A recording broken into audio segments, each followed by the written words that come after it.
Welcome to the Hindu Daily. Hey there. You are joining us because today our mission is unpacking 7 crucial articles across politics, science, law, tech, and business to get you perfectly caught up. Okay, let's unpack this right away by diving straight into the editorial section, specifically looking at the sheer mechanical awe of India's regional elections. Yeah, it's a massive undertaking. Right. We're looking at upcoming polls in Assam, Kerala, Puducherry, Tamil Nadu, and West Bengal. And if you just step back and look at the logistics, I mean, the scale is just mind-boggling. It really is it's an exercise in statistics that almost defies human comprehension when you look at the raw numbers. Definitely. We're talking about 2.19 lakh polling stations, 25 lakh election officials, serving an electorate of 17.4 crore people. It makes me think of the Election Commission as, the world's most extreme high-stakes logistics company. No, absolutely. Like, imagine you live in an incredibly remote village in the Varasanad Hills in Tamil Nadu. The fact that the state will send a team of polling officials trekking for 3 hours straight into challenging terrain just to ensure your specific vote and, 4 others is counted is staggering. Yeah, or consider Kerala's Idukki district. Yeah. I mean, they were traveling 30 kilometers off-road and then walking another 8 kilometers to reach one single booth. Which is just wild. The physical commitment to the democratic process is staggering. And what's legally crucial here is Section 28A of the Representation of the People Act. Oh, right, the allegiance part. Exactly. It essentially binds the allegiance of all these officials, including the 8.5 lakh security personnel, solely to the Election Commission of India for the duration of the polls. They're trying to create a perfectly neutral, insulated environment for you, the voter, by taking local administrative bias totally out of the equation. But the physical logistics are really only half the battle. They're also fighting what they call the 4 M's. Yes. Money, muscle, misinformation, and model code of conduct violations. Historically, we thought of election interference in terms of physical muscle power, literally booth capturing or, physical voter intimidation. But with the advent of electronic voting machines and heavy centralized security deployment, that physical muscle has largely been neutralized. Right, you can't just steal a ballot box anymore. Exactly. The real battleground has shifted entirely to inducements, the financial muscle. And the numbers completely back that up. I mean, during the 2024 general elections, authorities seized over 10,000 crore rupees worth of inducements nationally. And Tamil Nadu seems to be a major hotspot for this kind of financial muscle. It is a massive hotspot. You look back to 2021, over 1,000 crore was seized across 5 states, and almost half of that came from Tamil Nadu alone. Wow. And we aren't just talking about suitcases of cash anymore. It's a massive influx of liquor, drugs, and increasingly coordinated digital transactions meant to sway the voter at the last possible minute. But let me push back on this entire premise for a second. We have this billion-dollar, heavily guarded logistical effort to ensure you get a fair vote. Right. But doesn't the promise bizarre, meaning the political freebies, the sudden cash transfers announced by governments right before the polls, fundamentally undermine this whole exercise? It's a really good point. What is the point of intercepting a cash bribe on Election Day if the entire campaign leading up to it is built on financial promises that basically defy state fiscal logic? Well, that is the defining tension of modern election management, without a doubt. Regulating that promise bizarre is incredible. Right. They're strictly cracking down on AI deepfakes and offline media manipulation. And at the same time, they're trying to roll out citizen-friendly innovations. Right. Like if you are over 85 or a person with disabilities, they now allow home voting. It's a constant evolving arms race to protect voter autonomy. That transition from the state's flawless physical presence during an election to its sudden, dangerous absence in other areas is actually pretty jarring. It really is. Which brings us to our second article today, also from the editorial section. We are looking at welfare supply chains, specifically the Pradhan Mantri Ujjwala Yojana, or PMUY. On paper, this was a massive welfare success rate. Absolutely. Giving 10.33 crore clean LPG connections to women in below poverty line households, largely replacing that old, notoriously leaky public distribution system for kerosene. Yeah, it was a genuine transition. The International Institute for Sustainable Development actually found it saved women an hour a day on cooking and cleaning. By getting rid of indoor biomass pollution, it was physically transformative for millions of households. But reading the details of the upcoming March 2026 LPG supply crisis, I kept thinking of this analogy. Okay, let's hear it. It's like the state gave these families a high-tech new car, which is fantastic, but they made them entirely dependent on a single, fragile gas station halfway across the world to keep it running. Right. When the road to that gas station is blocked, it doesn't matter how nice the car is, it becomes an expensive, useless piece of metal in the kitchen, and you have to go back to walking. What's fascinating here is the core systemic flaw that this crisis has exposed. Under the old kerosene system, as inefficient and corrupt as it was, the state held the physical stock. They controlled the local distribution network. Right, it was right there. Exactly. But when they transitioned to millions of households to LPG cylinders, the state essentially swapped a direct physical distribution system for reliance on a highly volatile global commodity market.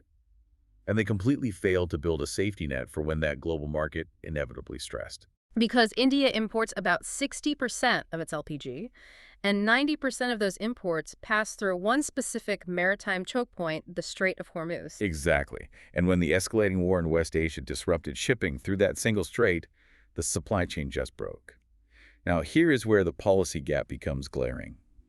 With crude oil, India maintains a 9.5-day strategic reserve buffer. So essentially giant underground tanks to keep the country running during a crisis. Right. But there is no equivalent strategic buffer for LPG. So the state's ability to deliver this fundamental welfare guarantee depends entirely on uninterrupted global shipping lanes thousands of miles away. And the societal impact of that is immediate and devastating. When the global prices spike and the local supply tightens, the poorest households simply can't afford the refills. No, they can't. They revert to burning biomass like wood, cow dung, which completely undoes the health benefits. And there's a deeply gendered dimension to this structural failure, isn't there? It's a profound one, yeah. The entire PMUI scheme was branded as liberation for women. The entitlement itself was deliberately put in their names. But the design flaw is that it left the actual delivery mechanism completely outside of their control. Oh, wow. When the global supply fails, or when prices jump by 60 rupees a cylinder overnight, it's the women who are left to manage the household fallout. The scheme gave them an official entitlement, but when the global market stressed, it left them to carry the physical burden of finding alternative fuel without any institutional recourse. We just saw how a single bottleneck in a global supply chain can paralyze a massive system. Interestingly, that same principle of network failure is exactly what scientists are now discovering inside the human brain. It's a great comparison. Moving into today's science section, we are looking at a major breakthrough in Parkinson's disease treatment. For context, Parkinson's affects over 10 million people worldwide. And for the longest time, if you were a neurologist, you relied on this century-old map of the brain created by a scientist named Wilder Penfield. Yes, the classic motor effector map. Penfield literally stimulated the brains of awake patients during surgery to see which body parts moved. Which sounds intense. Very. But he created a sort of continuous topological map on the brain surface, showing exactly where the arm, the foot, the mouth are controlled. It has been the textbook standard for decades. Right. But scientists are now using a new neuroimaging technique called precision functional mapping, or PFM. And the way I understand it, going from the old Penfield map to PFM is like upgrading from a blurry 8-bit cartoon map where everything looks like a block to high-definition, real-time satellite imagery where you can see the traffic moving on individual streets. That's a perfect way to visualize it, because the old maps averaged out brain scans across hundreds of different people, which blurs all the intricate individual variations. Ah, I see. Nico Dozenbach and Heshing Liu used PFM to look much closer at individual brains, and they discovered something extraordinary that had been hidden in plain sight: the Somatic Cognitive Action Network, or SCAN. And this involves what they call the 3 dots pattern, right? Yes. They found 3 distinct, previously unmapped zones interspersed right between those traditional motor regions Penfield found. And what they realized is that these dots aren't just controlling individual muscles. Because somatic refers to the body? Exactly. The SCAN network is a higher-order network. It integrates information to oversee and coordinate complex whole-body movements, planning a step, starting to walk, stopping suddenly. Okay, so it's the manager, not the worker. Right. What they discovered is that the pathology of Parkinson's isn't just a surface-level motor issue. It is actually an abnormal strengthening, a hyperactive overconnectivity of this SCAN network to a deep brain control center called the basal ganglia. Here's where it gets really interesting, because mapping a hyperactive network is one thing, but if the issue is deep in the brain, you can't just easily go in and rewire it. So how do they actually treat these overconnected zones in the clinical trials? They took 18 patients with Parkinson's and used something called transcranial magnetic stimulation, or TMS. It's a non-invasive device placed on the scalp that uses focused magnetic pulses to essentially reboot specific brain regions. Reboot the brain. Wow. Yeah. But instead of targeting the broad motor areas like they used to, Hmm. they aimed the magnets precisely at these newly discovered scan regions. By targeting scan, the magnetic fields interrupt that abnormal hyperactive signaling. They essentially turn down the volume on the neural static that causes the tremors. That is incredible. And remarkably, within just 2 weeks, the patients showed a significant reduction in tremors, rigidity, and walking instability. Wait, 2 weeks? That feels huge for a neurodegenerative disease. It is highly promising, but we must maintain cautious optimism here. The scan network is such a new discovery that it isn't even in standard medical textbooks yet. Right, early days. Parkinson's is a deeply heterogeneous disease. It looks different in every patient, so a lot more clinical evidence is needed before targeted TMS becomes routine practice. But it shifts our understanding from fixing a broken part to calming down an overactive network. Science is doing incredible work mapping the brain to improve and extend our lives.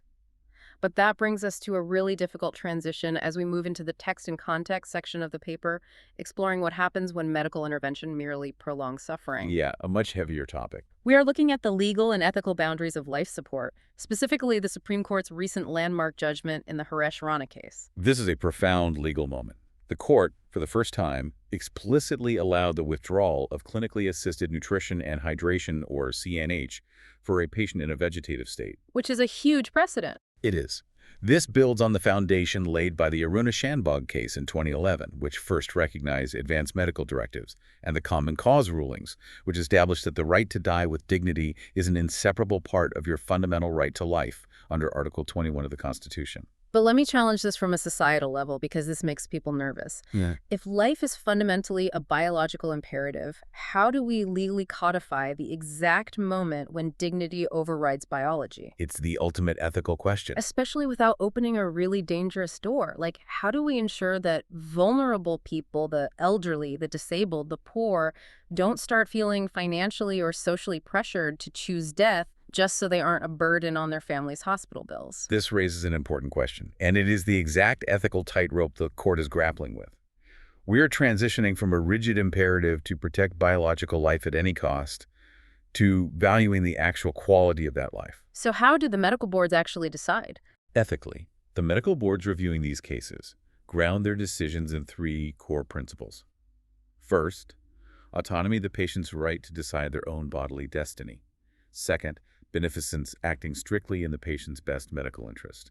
And third, non-maleficence, the duty to do no harm, which includes not prolonging agonizing pain artificially. And there's a fascinating philosophical framework they use to balance that, right? The theory of double effect. I found this incredibly helpful to understand the logic. Exactly, it originates from St. Thomas Aquinas. The theory says that a single action, like withdrawing a feeding tube, has 2 simultaneous effects. Oh, okay. The first is the biological death of the patient, but the second, and the legally intended effect, is the relief from agonizing, incurable suffering. If the decision is made purely to relieve pain without the malice of wanting to kill the patient, it is considered ethically and legally sound. That distinction makes a lot of sense. It also is worth noting that the Supreme Court has explicitly declared the term passive euthanasia to be obsolete and legally incorrect now. It creates unnecessary confusion. Withdrawing CNH is not abandonment. Palliative care to keep the patient comfortable continues until the very end. It is ultimately about having autonomy over your own mind and body, which remarkably connects directly to our next text and context story about individuals fighting for autonomy in a very different sphere. Think about the apps you scroll through every day. Oh, yeah. We are looking at young people having their psychological autonomy hijacked by addictive algorithms. There was just a massive jury verdict in a Los Angeles Superior Court. A $3 million verdict awarded to a 20-year-old woman named Kaylee against Meta and YouTube. Kaylee testified that she started using YouTube at age 6 and Instagram at age 9. But what is revolutionary here is the legal strategy. Historically, if you got harmed by something you saw on social media, you couldn't sue the platform. Right, they were protected. But Kaylee's lawyers didn't sue over the content of the videos. They sued over the design of the app. It's like suing a casino for the inherently manipulative psychological design of a slot machine, rather than suing the person sitting next to you who handed you the chips. That is precisely the legal genius of this case. For decades, tech companies have shielded themselves behind Section 230 of the U.S. Communications Decency Act. That law essentially says a platform is not legally responsible for what its users post. Right. But Kaylee's legal team bypassed Section 230 entirely. They argued that features like the infinite scroll and algorithm-driven autoplay are actually defective products. When you pull down to refresh your feed, it operates on a variable ratio schedule of reinforcement, exactly like pulling a slot machine lever. Your brain just craves that hit. Your brain doesn't know if the next post will give you a dopamine hit or not, so you can't stop scrolling. They proved this engineering was explicitly designed to short-circuit a young user's impulse control, which Kaylee testified severely exacerbated her depression and body dysmorphia. So, what does this all mean? Is this just one isolated payout for one user? Not at all. The implications are seismic for the tech industry. There are over 1,600 pending copycat lawsuits waiting in the wings right now. And they have powerful internal evidence like the leaked Facebook files, Oh, right. Those were damning. which showed Meta's own researchers knew 32% of teen girls felt worse about their bodies after using Instagram. But the company didn't change the design. This verdict is creating a global ripple effect. For instance, the UK is running a pilot program right now to explore totally banning social media for anyone under 16. The era of aggressive, engagement-driven design operating without legal vulnerability appears to be over. Speaking of algorithmic powerhouses facing massive structural changes, let's look at our final text and context piece. The foundational corporate alliance behind the entire AI boom is showing some major cracks. I'm talking about Microsoft and OpenAI. It is undoubtedly the defining corporate partnership of our current tech era, but the internal dynamic has shifted dramatically from collaboration to blatant self-preservation. If you track the history, it started clean. Microsoft invested $1 billion in 2019 to help OpenAI build artificial general intelligence. Then, when ChatGPT exploded and changed the world, Microsoft upped their investment to $10 billion in early 2023. Which is just an unbelievable amount of money. Right. But looking at it now, it feels like the relationship has turned into a massive rock band where the lead singer and the lead guitarist are both secretly recording solo albums, hiring their own backing bands, but they are still contractually forced to tour together in the same bus. That's a great way to put it. The strain really blew up publicly in November 2023 when OpenAI's board unexpectedly fired their CEO, Sam Altman. Microsoft, despite having billions on the line, was completely blindsided by that firing. And while Microsoft's CEO, Satya Nadella, swooped in and helped bring Altman back, the trust was broken. It was never the same. No. What followed has been a deliberate, mutual unraveling. Microsoft immediately started hedging its bets so they wouldn't be reliant solely on OpenAI. They paid $650 million to basically swallow a competitor called Inflection AI, and they hired its founder, Mustafa Suleyman, to lead an entirely new in-house division called Microsoft AI. And OpenAI did not take that sitting down. I mean, if your biggest backer starts building a rival team, you have to react. No, they didn't. OpenAI responded by signing a massive $300 billion compute deal with Oracle. Historically, OpenAI relied entirely on Microsoft's Azure cloud servers to train their models. By bringing Oracle in, they effectively loosened Microsoft's exclusive grip on their physical infrastructure. Wow, that's a direct countermove. And this all culminated in a highly tense October renegotiation.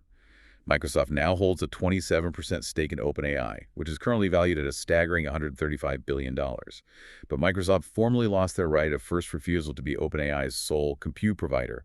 And they are actively competing for the same customers now. OpenAI is heavily selling ChatGPT Enterprise, which goes directly head-to-head with Microsoft's own AI product, Copilot. If we connect this to the bigger picture, you have to look at the fine print of their contracts. Microsoft actually has a clause where they legally relinquish their rights to OpenAI's research once artificial general intelligence AGI is reached. But really? Yes, it's a highly ironic contractual trigger for an event that doesn't even exist yet. But more importantly, as OpenAI heads toward a massive initial public offering, they have to file disclosures. Their own investor documents now openly admit that their business is materially dependent on the goodwill of a partner, Microsoft, that is simultaneously their biggest competitive threat. They're bound together by billions of dollars, but both are aggressively sprinting towards self-sufficiency. Just as OpenAI is desperately trying to build enough physical compute infrastructure to match its massive ambitions, India is finding its own massive clean energy ambitions bottlenecked by a sheer lack of physical infrastructure. Let's look at our final story from today's business section. Okay. We are looking at the solar power situation in Rajasthan, and the numbers are just heartbreaking. Over 4,000 megawatts of fully commissioned solar projects are facing near total curtailment, meaning they're being intentionally shut down by the grid during peak sunlight hours. The math explains the bottleneck perfectly. The state currently has 23 gigawatts of renewable energy capacity sitting there, but their transmission system, the wires and substations, can only safely evacuate about 19 gigawatts at a time. It's madness. We built a massive state-of-the-art factory producing clean energy, but seemingly forgot to build the roads to ship the product out. How did generation completely outpace transmission? Why can't we just push the power through the lines we have? Because the national grid is not just a commercial pipeline where you can force more volume through. Its primary statutory duty under the Electricity Act is stability. Transmission lines require strict voltage contingency margins. Right, because solar power isn't constant. Exactly. It fluctuates based on cloud cover. If you push too much fluctuating power through without proper synchronization, the voltage spikes will blow out the transformers, and the whole grid collapses, causing massive blackouts. What makes this painful for the solar developers is the regulatory binary between General Network Access, or GNA, and temporary GNA projects. How do those two differ, practically speaking? Think of General Network Access as having a permanent, paid-for VIP lane on the electrical highway. Temporary GNA is like buying a day pass. Ah, okay. When the grid gets stressed and traffic gets too heavy, the grid operators don't slow everyone down equally. They just shut down the temporary day pass projects completely while the VIP lane is unaffected. It is financially devastating for those temporary projects and wrecks overall investor confidence. But surely there are engineering fixes for this. We can't just let 4,000 megawatts of clean energy sit stranded in the desert while we burn coal elsewhere. There are absolutely technical fixes, but it requires shared accountability and investment. They need advanced grid support devices, specifically things called static synchronous compensators, or STATCOMs. STATCOMs, what do they do? Think of STATCOMs as giant shock absorbers for the power grid that instantly stabilize the voltage when the solar power fluctuates, allowing you to safely push more power through the existing lines. In fact, a joint regulatory committee identified that these exact shock absorbers were needed back in July 2025, but bureaucratic implementation has been severely delayed. Which is so frustrating. It is. The renewable producers also need to step up and share the financial responsibility for this grid support infrastructure rather than just building panels. Grid stability is the foundation of everything. But stability without usability imposes an unaffordable cost on our global clean energy transition. Generation and transmission have to be planned and funded in tandem. Which leaves you with this final thought to consider as we wrap up today. What happens when the ultimate limiting factor for saving our planet isn't the invention of clean technology or the lack of venture capital funding, but simply the slow, bureaucratic speed of laying copper wires and installing shock absorbers across the desert? Thank you for listening. If you want to provide suggestions, please contact on the Twitter handle given in the episode description. As always, we are eager to hear what our listeners want to be informed about. We wish you a great day.